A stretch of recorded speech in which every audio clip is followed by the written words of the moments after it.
తాకట్లో ఉన్న బంగారాన్ని విడిపించి ఆ రోజున మార్కెట్ ధర కట్టి మిగిలిన డబ్బును మీకు అందిస్తుంది కొమ్మూరి గోల్డ్. నమస్తే, welcome to I dream social spotlight with Kavitha.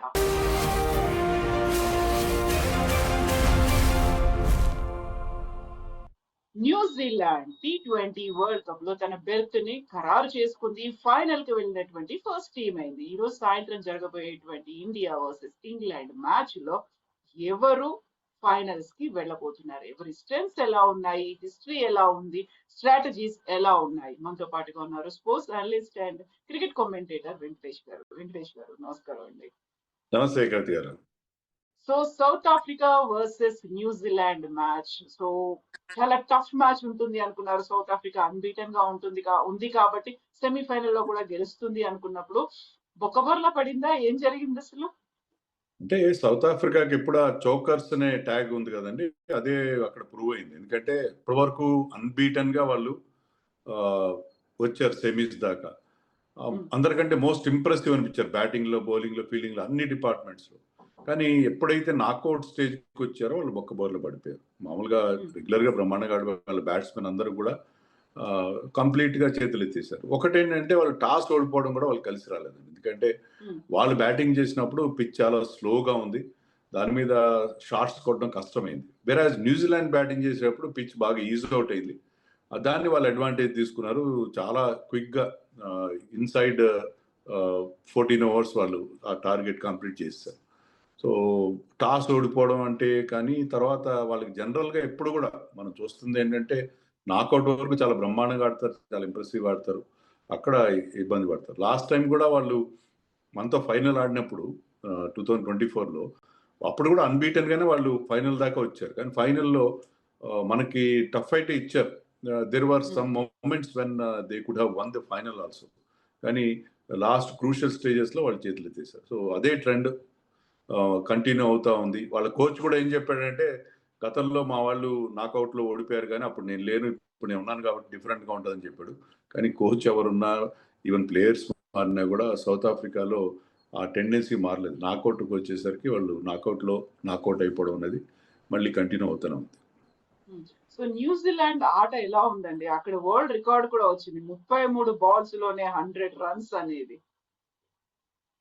New Zealand వాళ్ళ ఓపెనర్స్ ఇద్దరు చాలా చాలా బ్రహ్మాండంగా ఆడుతున్నారండి. ఇప్పుడు సైఫర్ట్ మోర్ కన్సిస్టెంట్, కానీ this man Finn Allen is more destructive. అతను ఆడిన రోజున మొత్తం అతను మ్యాచ్ ని గెలిపించేస్తారు. X factor kind of player.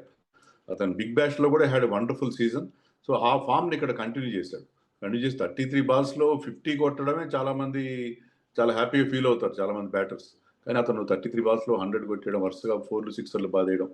So New Zealand చూస్తే ఇప్పుడు ఫైనల్కి ఎవరు వెళ్ళినా కూడా న్యూజిలాండ్ విషయంలో భయపడాల్సిన పరిస్థితి ఉంది. ఇది చాలా ఎఫిషియెంట్ టీం. ఎప్పుడు కూడా వాళ్ళు ఫీల్డింగ్ బాగా చేస్తారు, బౌలింగ్ లో కూడా చాలా ఎఫిషియెంట్ గా ఉంటారు. పెద్ద పెద్ద స్టార్స్ లేకపోయినా కూడా ఆ టీంలో ఆల్వేస్ ఒక టీమ్ గా వాళ్ళు బాగా పర్ఫామ్ చేస్తారు. అదే నాకు అనిపించింది. ముందు సౌత్ ఆఫ్రికాని ఒక రీజనబుల్ స్కోర్ కి రెస్ట్రిక్ట్ చేయడం, తర్వాత ఆ స్కోర్ ని వాళ్ళు చాలా ఈజీగా చేంజ్ చేశారు. యాక్చువల్లీ వాళ్ళ టీంలో చూస్తే ఏంటంటే ఈ ఇద్దరు ఓపెనర్స్, గ్లెన్ ఫిలిప్స్ తప్ప మిగతా వాళ్ళు చెప్పుకోదగ్గ ఫామ్ లో లేరు. రవీంద్ర కానీ, తర్వాత డెరిల్ మిచెల్ లాంటి వాళ్ళు పెద్ద గొప్ప ఫామ్ లో లేరు.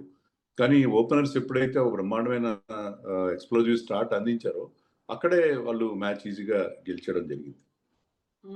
సో 33 రన్స్ కి 33 బాల్స్ కి 100 రన్స్ అనేది రికార్డ్ అనేది. యాక్చువల్ గా అది చూసిన తర్వాత మన వాళ్ళు ఏమన్నా కొంచెం ఆలోచించే పరిస్థితి వచ్చిందంటారా? అంటే ఇప్పుడు మన ముందున్న టార్గెట్ ఏంటంటే సెమీస్ గెలవడం. ఫైనల్ గురించి, ఫైనల్లో న్యూజిలాండ్ ఎలా ఫేస్ చేయాలని మైండ్ లో పెట్టుకుంటే ఇంకా కష్టం అవుతుంది, చాలా కాంప్లికేట్ చేసుకున్నట్టు అవుతుంది. First we have to think of winning this match. ఎందుకంటే ఇంగ్లాండ్ కూడా అది ఈజీ అపోనెంట్ ఏం కాదు. సో ఇంగ్లాండ్ తో మనం వరుసగా 3వ సెమీఫైనల్ ఆడుతున్నాం. 2024లో వాళ్ళతో సెమీస్ ఆడాం, అప్పుడు గెలిచాం. 22లో వాళ్ళతో ఆడాం, అప్పుడు మనం ఓడిపోయాం.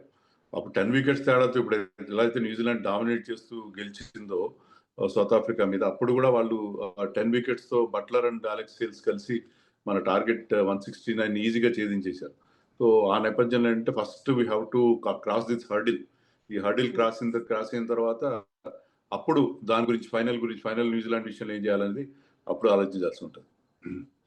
సో ఇప్పుడు ఇండియా ఇంగ్లాండ్ మ్యాచ్ అనేది ఎలా ఉంటుంది అనుకుంటున్నారు మీరు? న్యూజిలాండ్ ఇంగ్లాండ్ అంత టఫ్ అపోనెంట్ కాదేమో అనిపిస్తుంది నాకు. But we cannot say in this format. ఈ ఫార్మాట్ లో టాస్ లాంటివి చాలా కీలకం అవుతాయి. ఇక్కడ కూడా టాస్ చాలా ముఖ్యం అవుతుంది, ఎందుకంటే అక్కడ డ్యూ ఫ్యాక్టర్ ఉంటుంది. అది కూడా సముద్ర తీరం. డే టెంపరేచర్స్ బాగా పెరిగినాయి. డే టెంపరేచర్ కి నైట్ టెంపరేచర్ మధ్య ఎక్కువ డిఫరెన్స్ ఉంటే మంచు ప్రభావం ఎక్కువగా ఉంటుంది.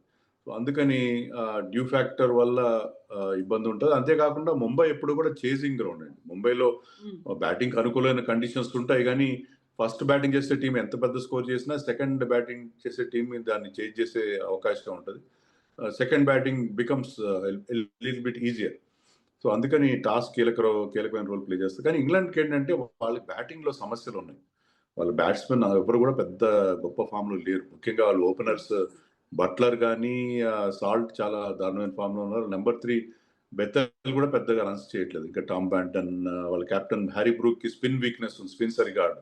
ఒక సెంచరీ చేశాడు ఈ ఫార్మాట్ లో, ఈ వరల్డ్ కప్ లో, కానీ అతను స్పిన్ ఆడడంలో ఇబ్బంది పడతాడు. అండ్ వాళ్ళు ఎందుకంటే సర్వే అవుతున్నారంటే because of Will Jacks 4 man of the match awards గెలిచాడు ఇంతవరకు. అతను బౌలింగ్ లో బ్యాటింగ్ లో రెండిట్లో అదరగొట్టేస్తారు. ఫినిషర్ గా వచ్చి చాలా బ్రహ్మాండంగా ఆడుతున్నాడు. అతను కూడా ముంబై ఇండియన్స్ కి ఆడతాడు. అతనికి ఆ గ్రౌండ్ కూడా బాగా familiar, Wankhede stadium. So Will Jacks and Sam Curran వాళ్ళిద్దరూ ఆ టీంలో డేంజర్ గా ఉన్నారు. బౌలింగ్ లో వస్తే వాళ్ళకి Jofra Archer and Adil Rashid. So bowling కూడా అంత స్ట్రాంగ్ వెళ్ళలేదు కాబట్టి, but Jofra and Adil Rashid are very good bowlers. So England అంత స్ట్రాంగ్ అపోనెంట్ ఏం కాదు. బట్ ఏంటంటే ఆ రోజున ఎవరు బాగా ఆడతారో వాళ్ళు. మనం బట్లర్ కి కూడా ముంబై వాంఖేడే స్టేడియంలో చాలా మంచి రికార్డు ఉంది. సో ఇక్కడ అతను ఒక మంచి ఇన్నింగ్స్ ఆడితే he can take the match away from us. So ఈ ఫార్మాట్ లో, ఈ నాకౌట్ స్టేజ్ లో మనం we have to be at the top of our game. అలా ఉంటేనే మనం, ఎందుకంటే మన వాళ్ళు క్యాచ్లు ఎక్కువ వదిలేస్తున్నారు. 13 క్యాచ్లను వదిలేసారు. ఏ టీం వదిలేనన్ని క్యాచ్లు మన వాళ్ళు వదిలేశారు. సో ఇంపార్టెంట్ ప్లేయర్ క్యాచ్లు వదిలేస్తే అది మనకి ప్రాణాంతకంగా మారే ప్రమాదం. సో అలాగ అందుకని మన టీం అటు బ్యాటింగ్, బౌలింగ్, ఫీల్డింగ్ అన్నిట్లో కూడా వాళ్ళ ఏ గేమ్ ఆడితే తప్ప ఈ మ్యాచ్ లో సర్వ్ అయ్యే అవకాశం ఉంది. సో బ్యాటింగ్ అండ్ బౌలింగ్ ఎలా ఉందండి మన దగ్గర, మన టీంలో ఇప్పుడు? మన బ్యాటింగ్ లో ఏదైనా బెంగ ఉందంటే అది అభిషేక్ శర్మ గురించే ఉందండి. ఎందుకంటే 3 డకౌట్సే కాకుండా ఇంకొక 2 చిన్న స్కోర్స్, ఒక 50 చేశాడు. అది కూడా అతని స్టైల్ ఆఫ్ 50 కాదు. అతను ఇంకా కాన్ఫిడెన్స్ పుంజుకోలేదు అనే ఒక డౌట్ మనకుంది. బట్ ఏంటంటే ముంబైలో ఇదే ఇంగ్లాండ్ పైన 1 year బ్యాక్ అతను ఒక అద్భుతమైన 100 కొట్టాడు. 16-17 సిక్స్లు కొట్టాడు ఆ ఇన్నింగ్స్ లో. ఆ పాజిటివ్ వైబ్స్ ఉంటాయి అతనికి. మిగతా వాళ్ళందరూ ఫామ్ లో ఉన్నారు. మిగతా వాళ్ళందరూ కూడా, మీకు అది కెప్టెన్ సూర్యకుమార్ కావచ్చు, ఇషాన్ కిషన్, సంజు శాంసన్ లాస్ట్ మ్యాచ్ లో కాదు అద్భుతమైన ఇన్నింగ్స్ ఆడటం మనం చూసాం. అతనికి ఆ కాన్ఫిడెన్స్ చాలా బాగా పనిచేస్తుంది. తిలక్ వర్మ కానీ, హార్దిక్ పాండ్యా కానీ, వీళ్ళందరూ కూడా they have made important contributions. మనకి ఉన్న పెద్ద అడ్వాంటేజ్ ఏంటంటే we are not dependent on one player. గతంలో లాగా ఏ విరాట్ కోహ్లీ మీదనో, రోహిత్ శర్మ మీద డిపెండ్ కావట్లేదు. ఒక్కొక్క మ్యాచ్ లో ఒక్కొక్క మ్యాచ్ విన్నర్ ని మనం తయారు చేసుకున్నాం. So this team is comprising of bunch of match winners. So ఒక్కరు ఫెయిల్ అయినా ఇంకొకరు ఆదుకుంటారు. శివం దుబే ఆదుకుంటాడు, లేకపోతే హార్దిక్ ఆదుకుంటాడు, తిలక్ వర్మ, సంజు, ఎవరో ఒకళ్ళు మనకి they will come to our rescue అనే ఒక కాన్ఫిడెన్స్ మనకి పిలుస్తాం. బౌలింగ్ విషయంలో కొన్ని ప్రాబ్లమ్స్ ఉన్నాయి. ముఖ్యంగా వరుణ్ చక్రవర్తి ఏంటంటే అతను చాలా ఇప్పుడు one of the highest wicket takers ఈ వరల్డ్ కప్ లో, కానీ గత 3 మ్యాచ్లుగా అతని ఇన్ఎఫెక్టివ్నెస్ అనిపిస్తుంది. అతను ఏంటంటే ఇప్పుడు ఈ కంప్యూటర్ అనలిస్టులు వచ్చినాక వాళ్ళు ఫ్రేమ్ బై ఫ్రేమ్ అనలైజ్ చేస్తారు ఒక బౌలర్ని. సో ఏంటంటే అతను ఎక్కువ బాల్స్ ఏంటంటే ఆఫ్ స్పిన్నర్ లాగా లోపలికి వస్తాయి. అతను గూగ్లీస్ కానీ అవి రైట్ హ్యాండర్ కి లోపలికి టర్న్ అవుతాయి. సో అతన్ని ఒక ఆఫ్ స్పిన్నర్ లాగా ఆడుతున్నారు వాళ్ళు. సో ఎక్కువ బయటికి వెళ్ళట్లేదు బాల్స్. అంటే అతను లెగ్ బ్రేక్స్ లాంటివి ఎక్కువ వేయట్లేదు. సో దానివల్ల ఏంటంటే ప్రెడిక్టబుల్ అయిపోతున్నాడేమో. దానివల్ల లాస్ట్ 3 మ్యాచెస్ లో వికెట్స్ తక్కువైనాయి, రన్స్ ఎక్కువ వస్తున్నాయి, బౌండరీలు ఎక్కువ కొడుతున్నారు. అదొక్కటే మనకు కొంచెం వరి. అయితే బుమ్రా కానీ, హర్షదీప్ కానీ మంచి ఫామ్ లో ఉన్నారు. Akshar Patel and Hardik Pandya they are also playing their support role very well. So Varun Chakravarthy మనకి, ఎందుకంటే తురుపు మొక్క లాంటి ప్లేయర్, అతని ఫామ్ కొద్దిగా మనకి వరిసంగా అనిపిస్తుంది. సో ఆల్రెడీ లాస్ట్ మ్యాచ్ చూసిన తర్వాత సంజు శాంసన్ ఆయన ఇన్నింగ్స్ ని ఆడడం చూసిన తర్వాత సోషల్ మీడియాలో ఒక రకమైనటువంటి అనాలిసిస్ మొదలైపోయాయి. జస్ట్ లైక్ జెమిమా రోడ్రిగ్స్ ఎలా అయితే మనల్ని సెమీఫైనల్స్ తీసుకెళ్లిందో అలా సంజు శాంసన్ కూడా తీసుకెళ్లాడు అనేది, ఆయన మీద ఒక ప్రెషర్ అనేది కూడా ఆల్మోస్ట్ అలా బిల్డ్ అయిపోయింది ఇండైరెక్ట్ గా కూడా. ఆయన పర్ఫార్మ్ చేస్తాడా లేదా ఇప్పుడు? సంజు శాంసన్ తీసుకెళ్లాడు కాబట్టి జెమిమా రోడ్రిగ్స్ లాగా మనకే కప్ వస్తుంది, మనం కొట్టేస్తాము అనేటువంటి ఆ అనాలిసిస్ ఇవన్నీ చూస్తుంటే అన్నెసెసరీ బర్డెన్, ఎక్స్పెక్టేషన్స్ ఇవన్నీ కూడా ఎక్కువ పెట్టుకుంటున్నట్టు నమ్మను. అండి. ఇప్పుడు ఏంటంటే ఒక ప్లేయర్ ని బాగా ఆడితేమో ఆకాశానికి ఎత్తేస్తారు మన సోషల్ మీడియాలో, బాగా ఆడకపోతే అతను తీసేయాలి. ఇప్పుడు అభిషేక్ శర్మ నిన్న మొన్నటి దాకా అతను సూపర్ స్టార్ అని చెప్పి అన్నారు. నెక్స్ట్ ఇండియాలో సూపర్ స్టార్ ఎవరంటే అభిషేక్ శర్మ పేరు మనకి స్పష్టంగా వినిపించింది. కానీ ఇప్పుడు అభిషేక్ శర్మ టీంలో తీసేయాలి, అతను డక్అవుట్ స్టార్ అని రకరకాలుగా కామెంట్లు చేస్తున్నారు. సో సంజు ఇలాంటివన్నీ చాలా చూశాడు అతను, ఎందుకంటే he's playing for India since 2015. 11 ఏళ్ళ నుంచి ఆడుతున్నాడు. 11 ఏళ్ళ నుంచి ఇన్ అండ్ అవుట్ గా ఉన్నాడు. కానీ ఇప్పుడు మొన్న ఆడిన ఒక డిఫైనింగ్ ఇన్నింగ్స్, ఆ ఇన్నింగ్స్ ఏంటంటే అతను ఇలాంటి టఫ్ సిచ్యుయేషన్ లో ఆడతాడు. ఒక నాకౌట్ కైండ్ ఆఫ్ మ్యాచ్ లో అతను అద్భుతమైన పర్ఫార్మెన్స్ ఇస్తాడు. ఒంటి చేత్తో విరాట్ కోహ్లీ స్టైల్లో ఒక మ్యాచ్ గెలిపిస్తాడని మనం చూసాం. చూసిన తర్వాత ఏంటంటే సంజు కెపబిలిటీ ఏంటనేది అర్థమైంది. ఈ కాన్ఫిడెన్స్ ను అతను క్యారీ చేస్తాడు. అతను ఇంకా ఇండియన్ టీంలో ఇంకా రెగ్యులర్ అవుతాడు. అతని ప్లేస్ విషయంలో ఎవరికైనా డౌట్స్ ఉంటే ఎగిరిపోతాయి. అతను కీపింగ్ కూడా చాలా బాగా చేస్తాడు. కీపర్ గా కూడా అతను బౌలర్స్ మంచి ఇన్పుట్స్ ఇస్తున్నాడు. డిఆర్ఎస్ జడ్జ్మెంట్ బాగుంది. సో అతను ఒక integral part of this this team గా అనిపిస్తున్నాడు ఆఫ్టర్ ఎ లాంగ్ టైం. 11 ఏళ్ల తర్వాత ఈ టీంలో is looking like a part. So అది చాలా important. So Sanju confidence gain చేయడం అనేది, ఎందుకంటే అతని ఎబిలిటీ అందరికీ తెలిసి ఇది స్పెషల్ టాలెంట్ ఉన్న ప్లేయర్ అతను. సో దానికి కాన్ఫిడెన్స్ సరిగ్గా లేకపోవడం, టీంలో ఈ రోజు ఉంటే రేపు ఉండకపోవడం, అట్లాంటి సిచ్యుయేషన్ నుంచి బయటపడ్డాడు. సో సంజు రైట్ టైంలో మనకి నాకౌట్ స్టేజ్ టైంలో ఫామ్లోకి రావడం చాలా ముఖ్యం. ఎందుకంటే అతను హీస్ ఎ మ్యాచ్ విన్నర్. అతను బాగా ఆడిన రోజున ఈ can win you the match. So Ishan Kishan, Sanju, Abhishek లాంటి ప్లేయర్స్ మనకు ఉన్నారు కాబట్టి వాళ్ళ ముగ్గురులో ఏ ఒక్కరు క్లిక్ అయినా మిగతా వాళ్ళు వాళ్ళకి సపోర్ట్ ఇచ్చినా కూడా మనం మ్యాచ్ గెలుస్తామని ఒక కాన్ఫిడెన్స్ మనకి క్రియేట్ అయింది. సో ఇప్పుడు విన్నింగ్ ఛాన్సెస్ అనేవి ఎలా ఉన్నాయండి ఇండియా వర్సెస్ ఇంగ్లాండ్ కి?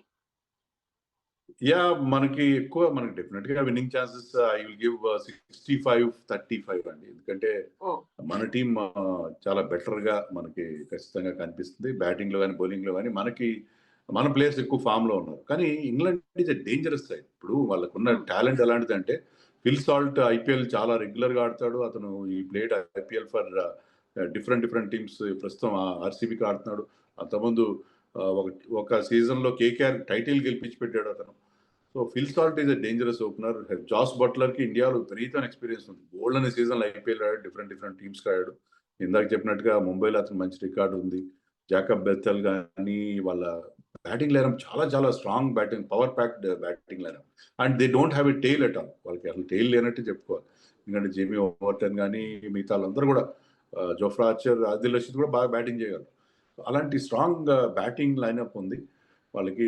బౌలింగ్ లో కొంత వీక్నెస్ కనిపిస్తున్నా సరే I think it is a very strong team. But ఇండియాకి అంటే ఓవరాల్ స్ట్రెంత్ కానీ మన ప్లేయర్స్ ఫామ్, ముఖ్యంగా మన బ్యాట్స్మెన్ ఉన్న ఫామ్ అని చూస్తుంటే 65% ఇండియాకి ఛాన్స్ ఉన్నాయి, కేవలం 35 మాత్రమే ఇంగ్లాండ్ ఛాన్స్ ఉన్నాయని చెప్తున్నాను. హ్యావింగ్ సెడ్ దట్ టాస్ చాలా కీలకమైన రోల్ ప్లే చేస్తారు. టాస్ ఎవరు గెలిచినా నా ఉద్దేశంలో ముందుగా ఫీల్డింగ్ తీసుకుంటారు. సెకండ్ బ్యాటింగ్ చేయడానికి ఇష్టపడతారు, డ్యూ ఫ్యాక్టర్ అయినా కానీ వేరే రకంగా చూసుకుని.